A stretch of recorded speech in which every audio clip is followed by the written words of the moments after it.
man. Zap. Oh, camera na, camera. Tropang Maxim rides to G1. So vlog number 1 kasi ulit vlog tayo ngayon. So tinatahak natin yung kahabaan ng tulay ng at road ng Basay. Ah. Boy Pakpak. Let's go. Ano gar? Ano?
Hours later.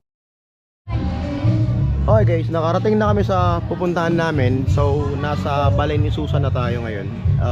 Somewhere part ng G1. So, nag-check-in kami ng 1,800 sa, so 15 kami katao. Pero pinagkasya na lang. So, sa taas, I think 6 na tao kakasya dun sa taas.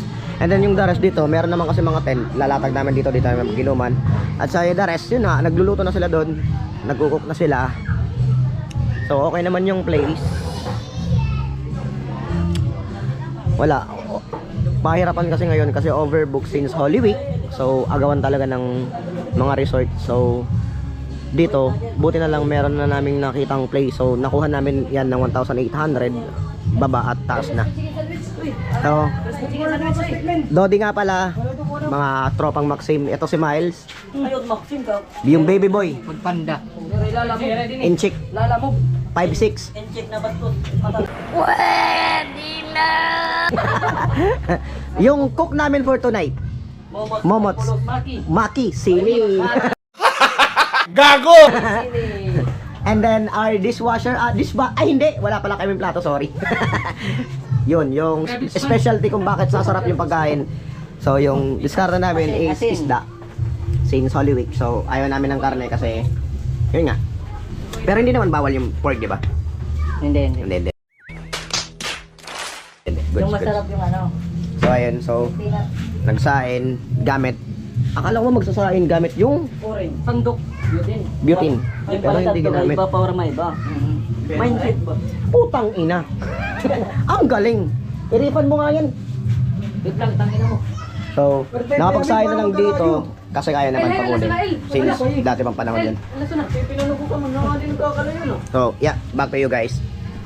2 hours later.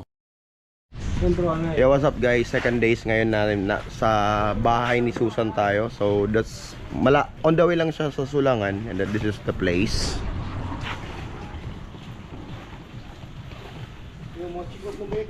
Yan. So andito kami nakaka-stay in. Just 1,800. Eto tropa. So pupunta silang church. Ako hindi na kasi kami Sana all. yung naka-assign for cook for today. And so nagluluto kami pancit canton, breakfast. Yan. So eto yung place. Miles, baby boy.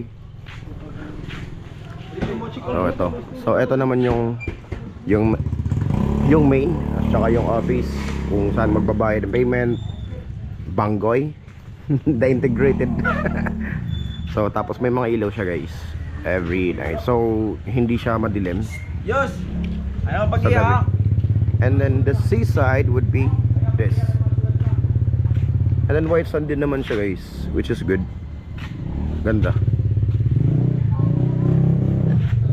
And may kayat. So may video okay dun sa may gilid. May massage din sila. And then this is the accessible toilet para sa pangkalahatan. Pero yung mga side na to may mga sariling CR. And yung kabila nito, likod, is yung aircon. Oh, ayun, convenient naman, maganda. At saka sobrang bait ni ate, yung may-ari dito. So, shoutout nga pala kay ate, salamat sa pagtanggap sa amin dito. And then, you know, yung parang na-feel namin na para kaming mga anak. So, thank you. So, paalam mo na sila, balik sila mamaya. So, yep, peace out. And then, if ever man pupunta kayo dito, so check nyo na lang yung page nila. Ito yung tatag ko na lang dito sa taas or sa comment section, yung bahay ni Susan. So, along the way lang siya dito sa papuntang Sulangan. Papakita ko na lang sa inyo yung labas. Ito yung parking lot ng mga motor. Ayan, balay ni Susan. So, ito yung yung papuntang Tacloban. Ito dito naman papuntang Sulangan. Ayan, balay ni Susan. So under renovation pa rin sila kasi bago pa lang. So pinapalaki pa nila. So magkakaroon ng pool daw doon, tsaka billiard. So malaking project. Eto. Kaya may nakalakay din doon kasi yan, inaasikaso. So baka balikan din ng tropa. So if you would like to mas mainam na mag-book kayo ng early pagpupunta kayo dito kasi siyempre hindi naman lahat ng araw fully booked, but mas mainam na makapagpa-reserve, di ba? Yun lang guys, chill. Dapat ipuputan nga ng bunay na boiled egg. Ay, ang plano, like that. But the oil filter cannot be.